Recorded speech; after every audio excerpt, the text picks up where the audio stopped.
Ladies and gentlemen, my name is Dylan Nossman here with Cap Kick Sports, and I am joined today by a very, very special guest, Bojan Velickovic, ahead of his return to Octagon at Octagon 72. First of all, thanks so much for joining me, and how are you doing today ahead of this big return for you?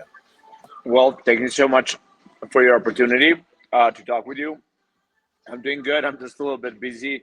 Had two training sessions, then I had to drop off my car at a dealership, and then I had to walk a mile and a half to grab lunch, and now I'm having lunch and talking with you, and then I had to go back to dealership and so on. So I have quite a day.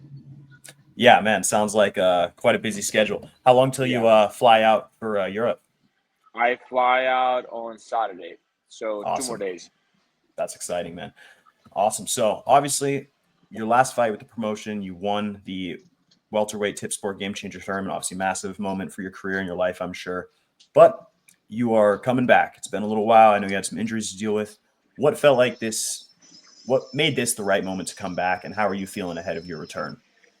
I think it was just like right amount of time for me to solve some personal stuff, take some time off, heal my body, make a big step up in my coaching career with kids, with coaching kids, and yeah, just when I heard, first of all, one of the things that made it so exciting for me to take this opportunity was that I'm a huge fan of Ronnie, my opponent. I was since I won the first season, he was in the second season in a lightweight tournament, and I predicted that he gets to the finals, and I was, of course, cheering for him in the finals. We share the same kind of management group, and I met him. We fought a few times on the same card. Very good guy, very respectful. I heard that he's a great husband and father, which is very admiring for me. Yeah, just huge fan of the guy. When I heard that I could potentially fight him, I had goosebumps all over my body, and I knew that's the right fight. I knew that's the right thing to do. When I had that type of reaction, like unconscious reaction of my body, I know that that's something that I should do, even though it might sound like a little bit like so excited that it might be scary, but yeah, why not? Like, why not test myself against somebody who's such a huge prospect and big name in Octagon. He's been with Octagon forever. So many fights, had a belt, got to the finals of the tournament. In Prague, in a stadium, did something I never done in my career. Fighting in front of 30 or 40,000 people. It's probably gonna be crown of my career. Absolutely. Well, I love to hear the respect, between you and your opponent. It's awesome to, see that level of like, we respect each other so much as men, but we're going to test our skills against each other in the cage, in this sport without that, kind of negative feeling towards each other. I really appreciate that, For me, yeah, I mean, I do too. And I think that's not something that it's very common today. I think a lot of fighters see opportunity in trash talking to like increase number of followers and to like get a little bit more attention. I don't like that. For me, martial arts is all about respect and honor, and being respectful to the core. So when I see a guy like Ronnie, it definitely catches my attention, and that's why I was such a huge fan and somebody that I was cheering on through the whole way through the tournament last year. Yeah. So from purely a matchup perspective, obviously he's moving up to welterweight for the first time. He's going to be, obviously was one of the largest lightweights in Octagon at 6'2". He had a big frame. How do you view that matchup? Obviously, you fought against some very large welterweights yourself. Michailidis in your last fight was a middleweight at times. So how do you view the matchup from a technical and matchup standpoint, particularly with the physicality of Ronnie? From a physical standpoint, I think I don't see it. Yeah, like he's stepping up the weight class, but I think he's like his body frame. He's definitely like he definitely had advantage over his opponents in lightweight division. I'm not worried about that. Like my last opponent, Michailidis, he fought light heavyweight and middleweight. He was huge. He was throwing me around in the first round, and then obviously got himself tired, and like I was able to dominate the rest of that fight. So I'm not. I'm never too worried about like the size. From a technical standpoint, I like about the matchup that he's southpaw as me, and that presents different challenges. I haven't fought a southpaw. I think since I fought Apollo, Wow. Apollo Silva, 2 or 3 years ago, Yeah. maybe even more. So that was very like exciting aspect of the fight for me. Uh, that opens something that I'm sure you appreciate, which is cap kicks. Yeah. 100%. Cap kicks are something that you're not really able to do against open stance. So I think that's gonna open some opportunities to land a low kick or two, tie cap kicks. I don't care, but I like that type of fight game because I came from Muay Thai Yep. and yeah, so I think that's gonna be good. Also, just like setting up takedowns and setting up wrestling off of closed stance versus open stance presents a curveball too. So I like that I had to do something different this camp. Yeah. It's not just like Groundhog Day, just like going through the motions. I definitely had to step up and do some things different and bring a little bit better version of myself into the fight. Yeah.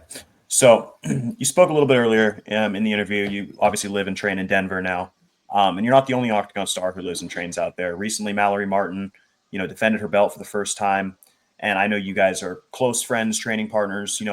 Talk to me a little bit of how it's been while you haven't been competing, seeing a teammate like that have the success she had, and how special is that community you've built in Denver with this MMA team and jiu-jitsu?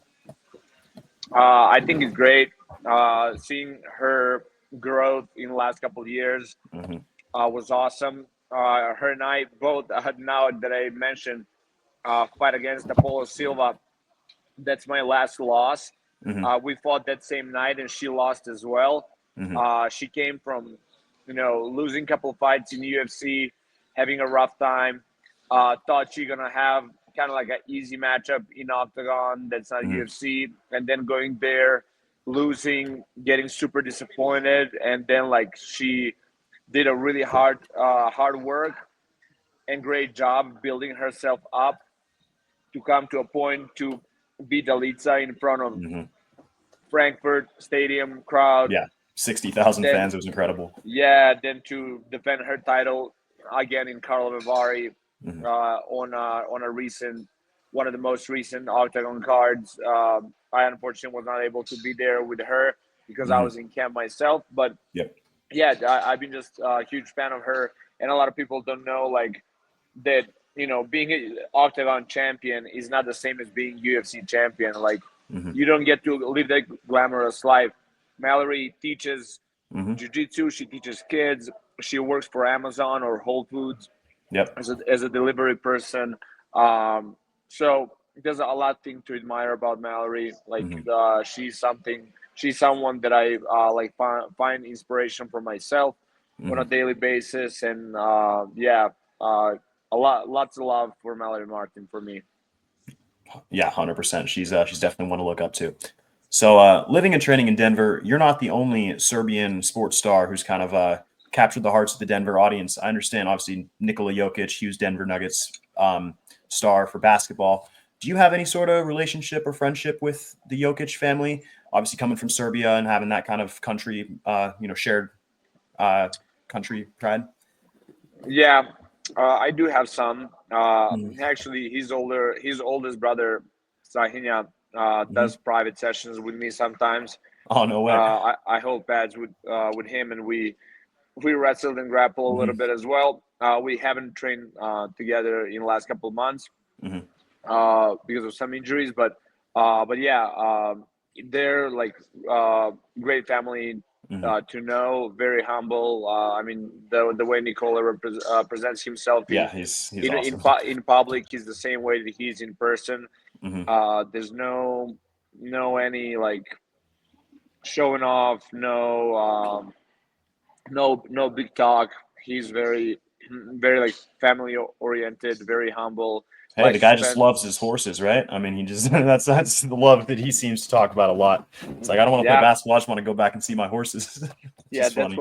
that's what it Yeah. seems like. And so yeah, his brother, even though like he's presented as monster sometimes because Yeah. of Yeah. some of the incidents that happened in the past with fans Mhm. and so on. But very down to earth family, very Yeah. good people. I have nothing, but good things to say about them. His wife also. Every time I see her at the game, very good and humble person. Obviously, is doing great job with supporting Nikola. And like I often say that seeing a person's success, you know that he has a very like good relationship, a very strong wife behind him, Mhm. which I think it shows into Nikola's consistency. He's just like good on night to night basis. Yeah. Never stops. He doesn't have huge swings in his performances unless he's injured or like super tired, exhausted. So yeah, like even though he's a little bit younger than me, I do follow his game, and one of his coaches actually Denver skill coach and Mhm. also Serbian national team skill coach Ognjen Stojakovic. He trains Muay Thai at Oh, Eastern that's Training awesome. Center with us, so I get to chat with him Mhm. about strategies and like things that they're working on. And I love basketball. Yeah. Basketball is a huge part of Serbian culture. Mhm. So yeah, just it gives me a lot of insights on the team, and I've been enjoying that last couple of years for sure. Yeah, that's awesome. So going back to Europe, obviously living in Denver, you're going to be, as you mentioned earlier, in a stadium full of 27,000 fans. Huge card, fighting against another top opponent. You mentioned it was going to be a crown jewel, of your career thus far. But just talk to me a little bit about how you see Octagon has been succeeding in Europe, and how special this moment really is going to be walking out in front of a crowd like that, relatively close to your home nation. I mean, that's one of the things that I'm like most uh, happy about working with Octagon, because like Mhm. my first fight with Octagon was during COVID. Yeah, There was only 100 people allowed into the like sports center where we fought. It was a small venue, but still just 100 people allowed. yeah, Like seemed very small. I know that at that time there was not a lot of big names fighting for Octagon, and then like while me being part of them, they grew so much, and like seeing their success and seeing how they work and treat their fighters. Um, I'm really happy for them, and I'm happy that I was part of that growth and hmm that expansion. I was part of some big cards, part of big projects such as TipSport Gamechanger Tournament. hmm Like after that, when I was participating, even before I won the tournament, just like getting feedback and receiving messages from some of my friends from American Top Team, from where I used to train before I came to Denver. hmm Some people from Europe who are like kind of OGs of the sport, like knowing that they're following and they're tuned in to watch hmm it. Like getting a shout out from Ariel hmm and so on. So I think that's like huge. I'm super happy and proud that I was part of that growth, and hmm now having a chance to fight in front of Prague, big crowd at a stadium. Last time I fought in the finals of the TipSport Game Changer Tournament was in Prague, to hmm arena. I think it was 19 or 20,000 people. Yeah. Also, great night. I have so many great memories with Prague and with Czech people. what's also like worth mentioning, or that I would like to mention, kind of to give shout out to people from Prague, to all my fans from Czech Republic. After winning the tournament last time, I stayed 3 more days in Prague with my family for New Year's, and like going around city. I met and took picture with so many people, but their fans are so polite and so considerate. They're like, hey, like, we see you're with your family. Like, I don't even want to I don't even want to kind of hustle you for a picture. Yeah. I just want to shake your hand. I just want to tell you that you're awesome, you're family.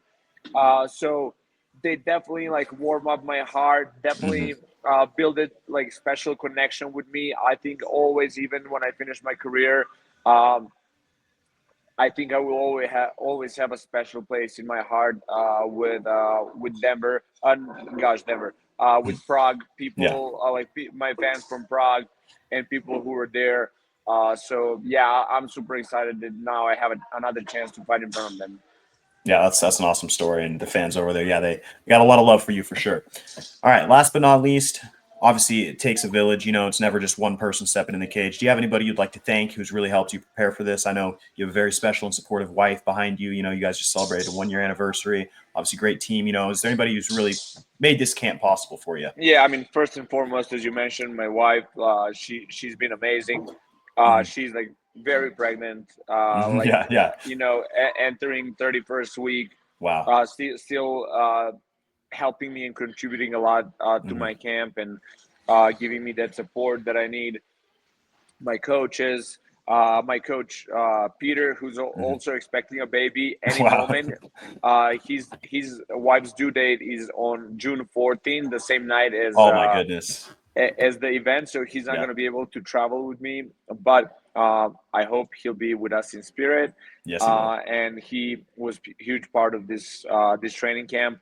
One of my closest teammates, Archie Kogan, I worked a whole bunch with him. He was supposed to fight a week before me, then they pushed his fight for a week after me, so we pushed through this camp together. Huge support from him, and love. Uh, nothing, nothing, nothing that I could say I think would replace like support and push that I got from him. And like he tested me so many times through this camp, and I Yeah. really appreciate him. Another teammate, Chris, who's up and comer, currently fighting for LFA. Not a big name in MMA yet, but I think I don't want to jinx anything, but I think we will see him in top of MMA for a long time, because that's his work ethic, the way he approaches everything about this sport, and the way that he's committed and open-minded. I think we're gonna see a lot from him. He's 6-1 right now. I'm actually trying. I already sent his stuff to Octagon staff. I would like, Nice. and he said he would love to fight in Europe. So trying to get him there. He definitely tested my abilities and my skills this camp, and helped me grew and switch his stance for me this whole camp. So Nice.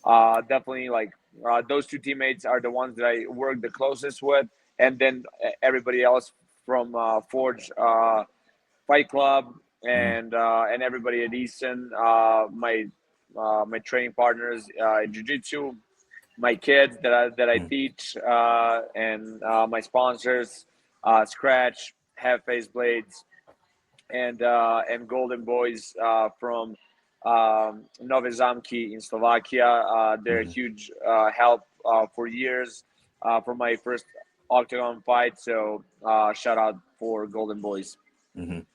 Awesome. Well, everybody make sure to tune in to Bojan's fight on June 14th, Octagon 72. Massive matchup against Rony Paradeiser. And once again, thank you so much for joining me today, and best of luck in your upcoming fight, man. Thank you, brother.